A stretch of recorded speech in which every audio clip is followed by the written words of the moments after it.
Good week so far. Getting ready for a winter storm this weekend. I know I am. We're getting crazy at work. Of course, everybody's going to wait till Saturday to run out to the store and go get milk and bread and everything else they need. Instead of being proactive, everybody wants to be reactive at the last minute. So I'm going to have a good end of the week here. So I was off today, and I'm off tomorrow unless I get called in. So, which is probably a good possibility. So, if you have your Bibles, we invite you to turn to Acts chapter 9.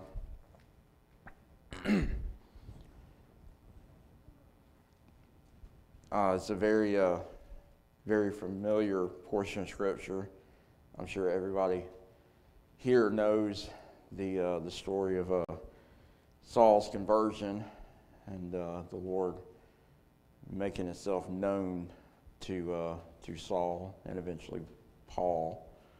I'm not going to give you anything new or anything like that, but I actually kind of felt like the Lord was giving me this a couple weeks ago. I believe it may have been in Sunday school.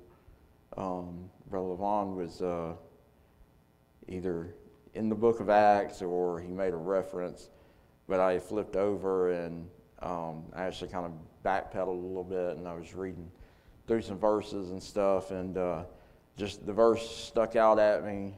I know I've heard, if I remember right, I think I remember hearing Brother Mike Ragland actually kind of preach on the subject a little bit, but I just started thinking a little bit more into it and just how it, how it spoke to me, and it's a practical question.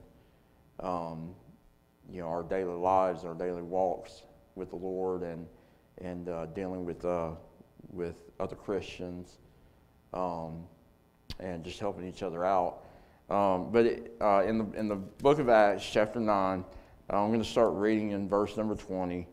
It says, "And straightway he preached Christ in the synagogue, that he was the Son of God, that he is the Son of God. But all that heard him were amazed and said, Is not this he that destroyed them which called on this name in Jerusalem, and come hither for that intent, that he might bring them bound unto the chief priest? But Saul increased the more in strength, and confounded the Jews which dwelt in Damascus, proving that this is very Christ. And after that many days were fulfilled, the Jews took counsel to kill him. But their lying await was known of Saul, and they watched the gates day and night to kill him." Verse number 25, it says, "Then the disciples took him by night and let him down by the wall in a basket." I want to talk just briefly on that last part of verse number 25. What's in the basket? Okay. We can put a lot of different things. When I started really thinking about this and praying about it, and applying it to my own walk with the Lord, I saw three things. I saw a man that was saved by God, a man that someone saw worth saving, and a man's future worth investing in. And I'm sure each and every one of you here could probably look at that same text, and you could probably put something else in that place. But that's just three that I saw, and I really started to think about, talking about a man that was worth being saved by God. We all know the story of Saul. We all know that he had this horrible past and he persecuted the believers. And he, he was a feared man. He was. Christians, they hid from him. They didn't want nothing to do with him, and he, he had authority to go out and to get these people. And you can back up into chapter 7, and I felt like, I personally feel like Paul, was dealt with when he saw Stephen being stoned. I believe that just stuck with him, and I believe that's when the Lord started to work in him. And then you fast forward into chapter 9, in the beginning of chapter 9, God finally spoke to him. And, in verse number 5, I'm sorry, let me back up. Verse number 4 says after he saw that light, he said he fell to the earth and heard a voice saying unto him, Saul, Saul, why persecutest thou me? And he said, Who art thou, Lord? And the Lord said, I am Jesus, whom thou persecutest. It is hard for thee to kick against the pricks. And then we go further into the chapter, and he was blinded, and of course we all know the story. He went into Damascus for 3 days, and the Lord sent Ananias to talk to him. And I can only imagine what was going through that man's mind when the Lord finally come to him and told him, I want you to go speak to this man. And Ananias, I can just imagine what he was thinking. Lord, I don't want anything to do with that man. I don't want to be around him. And but the Lord told him. The Lord gave him instruction, and then we see the results from that as well. But we all have a story. We all have a story we can tell of when Jesus met us. We could go to each and every individual in this room, and we all have a unique story. Some of us came from that Christian home background. Some of us didn't. Some of us came from, broken homes, just bad past. I think of, I started thinking of, Brother Jan Delaney. Brother Jan Delaney, he was a drunkard, and I've heard the stories, and God changed him just like that, and he come out of that. We hear the stories. Think of Timmy Lee, think of Shane. Just the unfortunate events that have happened, and you're in that prison atmosphere, but God moves in. And then you can go to the story of neighborhood Bible time. These kids, a lot of these kids that we're bringing in here, you don't know what their background is. A lot of them come from broken homes. A lot of them come from hard situations, and I can't tell you how many people I have personally ran into that remember me from neighborhood Bible time, just way back in the day, back when we were growing up, and a lot of them had their own testimony. A lot of them were saved out of neighborhood Bible time. So again, we all have those experiences and stuff. And I've shared my testimony. I grew up here, and not to just completely rehash on it and things, but I made that profession. I made that profession of faith in neighborhood Bible time when I was very young, and I thought I was saved, and me and my family, we came to church. We were, I felt like we were pretty regular and pretty faithful, but it's different when you know the Lord starts dealing with you. I went 2 weeks without hardly sleeping. Couldn't hardly go to sleep. It'd take me forever to fall asleep. And there, the couple of nights before, I finally realized I wasn't saved. I would cry myself to sleep. And God finally broke me.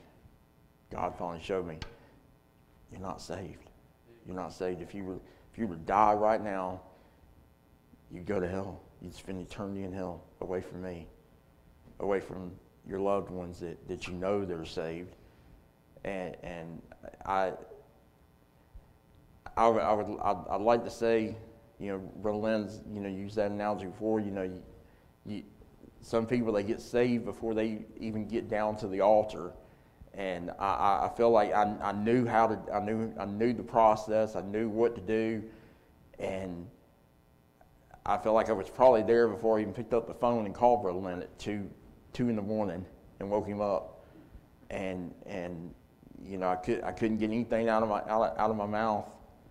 And he just kept asking, what's wrong, and I think the only thing I was able to get out is, I'm not saved. And he went through the process with me and everything. But I'm getting kind of sidetracked, from what I'm trying to say here. But what I am, my first point there is, I'm just saying we all have those stories we can share. We all have those and that's how we know we're saved. I don't know about any of you here, but I know, you can get down on yourself. The devil starts reminding you of things you've done, how you mess up. But I've always been told, if you can take him back to that day, you may not have the exact date or time, but if you know in your heart you can take him back to that moment, he doesn't have anything on you. He doesn't have anything on you at all. So, but that there was the man that was saved by God. He was in that basket. Paul was in that basket. Okay. Secondly, there was a man that someone saw worth saving.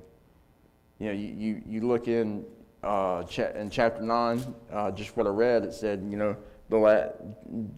verse number 25, it says, then the disciples took him by night and let him down by the wall in a basket. Okay? All right. So them disciples, again, they're probably like Ananias was like, man, what are we doing? This is a man that, not too long ago, he was out to kill us, out to wrangle us all up. And we're letting him down on a wall in a basket. We're trying to save his life. We're trying to help him. And I'm sure there were thoughts. We're risking our own lives against. The Jews were looking for him. They were looking to kill him. And them disciples, they risked their own lives to save his, and to let him down that wall in a basket. And we need to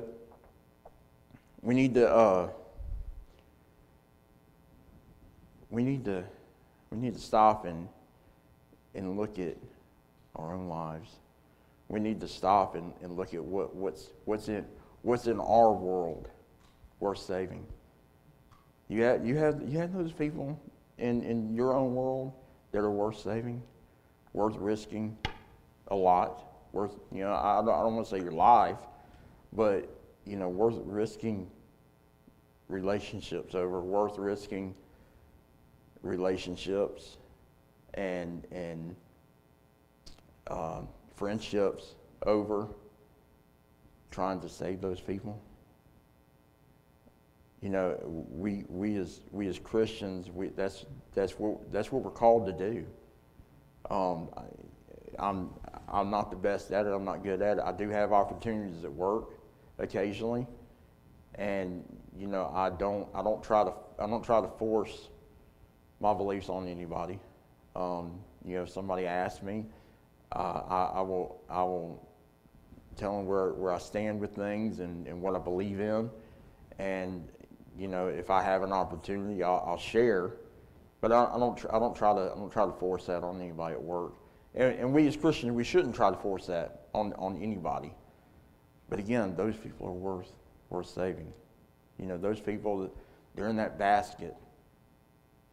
And you might think, is it really worth it? Is it really worth it? Maybe we had those family members that have hurt us, and that relationship has been severely severed. But for a fact they're not saved. For a fact if they were to die, where they would spend eternity in. But those people are worth saving. Those family members are worth saving. Friends, same concept. It is the same concept. And that's what those disciples saw. They saw a man that was worth saving. And lastly, they saw a man's future worth investing in. Those disciples, they didn't know who they were investing in. They didn't know anything about Saul, Paul. They didn't know anything about what he went on in the rest of this book. A lot of the New Testament was written by him, letters. And is shown Paul invested himself in so many others. And those disciples, they were probably looking like, I don't know. God's telling us to save this man. God's telling us to let him down the wall in a basket. Don't know why, but God's telling us to do it. And they did it. They did it in obedience. They did it in trust. They were investing in him. They were investing in his future. They could have easily not have done it, and there's no telling where that story would have went from there. The man Paul could have not been. I'm just using that as an example. That's just me thinking into it, but that's a big possibility. But they saw a future worth investing in. Do we see a future worth investing in? Do we see those opportunities? And in studying, I came across a quote that I thought was very very fitting. I didn't write the man's name down. I wish I had, but I do know he was a great German theologian. He spent a lot of his time in a Nazi prison camp during World War II. But he wrote these words. He said, "The righteous person lives for the next generation." Are we living for the next generation? Are we living for those that are coming up under us? Are we living for our kids? Are we living for our families? Are we living for our spouses, friends, other family? Are we investing in their future? Their future's in that basket. And a big part of investing is mentoring. I think a lot in mentoring. I think of my job. I have to do a lot of mentoring. Unfortunately, the workforce is not there like it used to be. I think everybody here can probably agree on that. But I see it because I am in the secular part of it. I see it on a daily basis. The generation that's coming up, they weren't raised like I was, And that's our fault. That's my generation's fault. And and I'll take a lot of ownership into that. But they weren't invested in like my mom and dad invested in me. And I'm just talking about the workforce in general. My dad, he instilled it in me that if you want something, you work for it. You put everything you have into what you're doing. If somebody's paying you to do something, you put everything into it. Not just half do it, not just pretend to do it, do it. And you don't. And again, I see it in not a whole lot of this generation that's coming up. But again, I have to do a lot of mentoring, and that's something that I try to instill in my kids. Ethan, prime example, he's in the workforce now and stuff, and I am so proud of him. I am so proud of him because that boy, when he puts his heart into something, he's all in. And when he's working, he is all in. And he puts a full day in. And he comes home and he goes outside and he puts his heart into the junkyard of vehicles we have in our yard. But praise the Lord, he got his Toyota 4Runner up and running again, and he did that himself. I had all intentions on going out there and helping him with some of it, and unfortunately, when a lot of his parts started rolling in, my work schedule wasn't allowing, and then I got sick, and next thing I know, I walk out there and the thing's put together, completely put together. And and we had to go drop it off this morning so he could have some final things done on it that we couldn't do at the house and stuff. But again, with that, I'm just saying, he puts his, it's all about what I tried to instill in him. And I can't take full credit for that. I can't. But that's something, again, my dad put in me. And that's something that we as Christians, we as dads, we as moms, we need to instill that into our kids that, life's not free.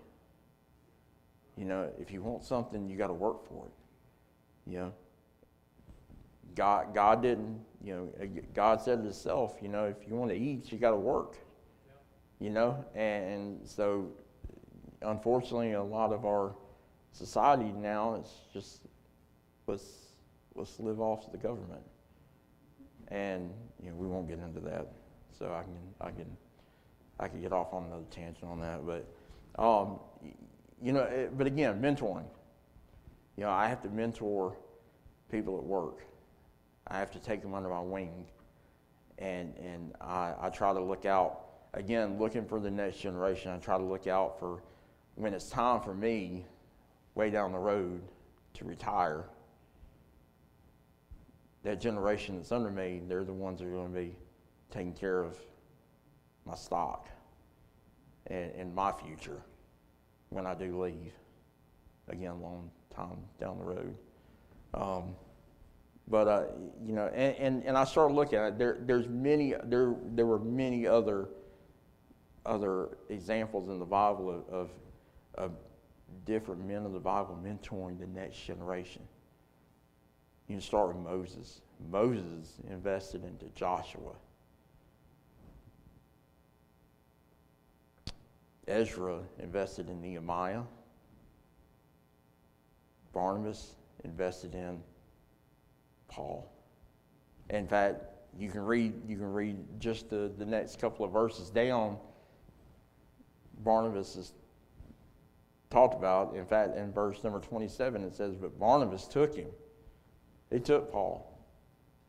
Nobody else wanted to work with him, but Barnabas did. Barnabas saw something. He saw a future. So he took Paul under his wing.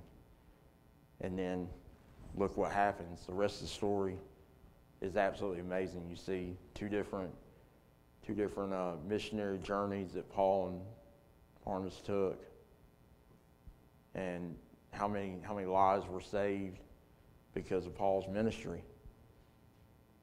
And that's, it's investing in others is hard. It is. It's hard sometimes because you get frustrated, you get ill. It's hard to invest in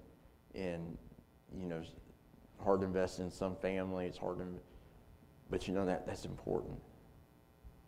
We need to invest in our families. We need to invest into our children. Amen. We need to invest into our spouses. Me and Hope, we've had plenty of them conversations here lately, and I really started to think about it. It's hard sometimes. It's hard because we're all different people, and we all have different ideas, and we all think differently, and that it'd be a boring place if we all thought alike. You think sometimes it might be simpler, but it'd be pretty boring. But God gives us the strength we need when it's hard to get to those places of investing in others. God gives us strength through those rough roads. And I'll close with this, and this just kind of stuck at me. Literally right before we got ready to leave, I had this actually sitting on my safe at the house, and started reading it, and I felt like it just kind of probably more applies to me than it does anybody else here, but I'm going to read it. Hopefully someone gets a blessing out of it. But I started, again, thinking about investing. What's in the basket? What's in your basket? Maybe that's a question that we need to think about on a personal level. Not what's just in the basket, but what's in your basket. What do you have in your basket? What's important to you? We all have stuff in here that's important to us. Some things are obviously more important than others. But sometimes we have junk in that basket too that's not worth saving. That's not going to mean nothing somewhere down the road. We also need to get rid of that stuff that's in that basket. But again, strength for the roughest road. I'm going to read this and I'm going to close. I just wanted to leave you with that thought. Again, what's in your basket? Strength for the roughest road. It says, one day when my burdens seemed greater than my body and spirit could bear, weighed down by the load, I faltered. Beneath my sorrows and cares, I cried to the heedless silence.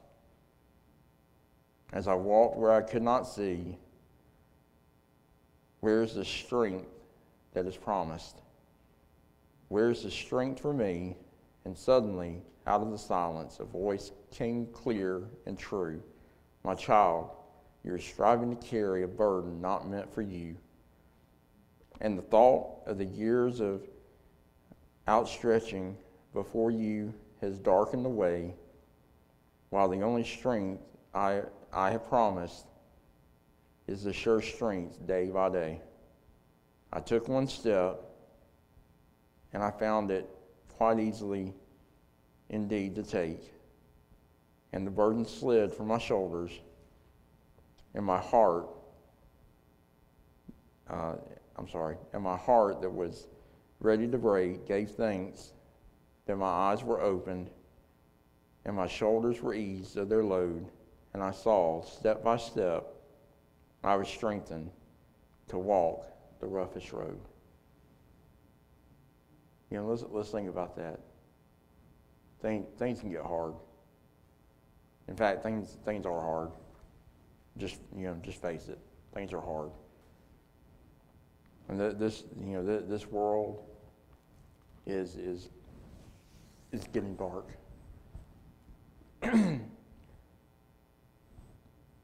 People don't agree over certain things.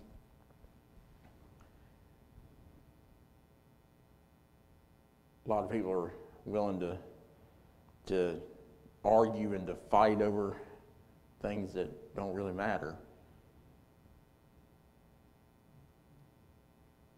The devil's fighting us.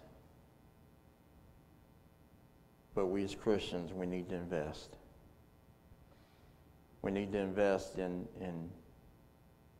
what's in that basket. We need to invest into our future. We need to take that time. Because there are people out here worth saving.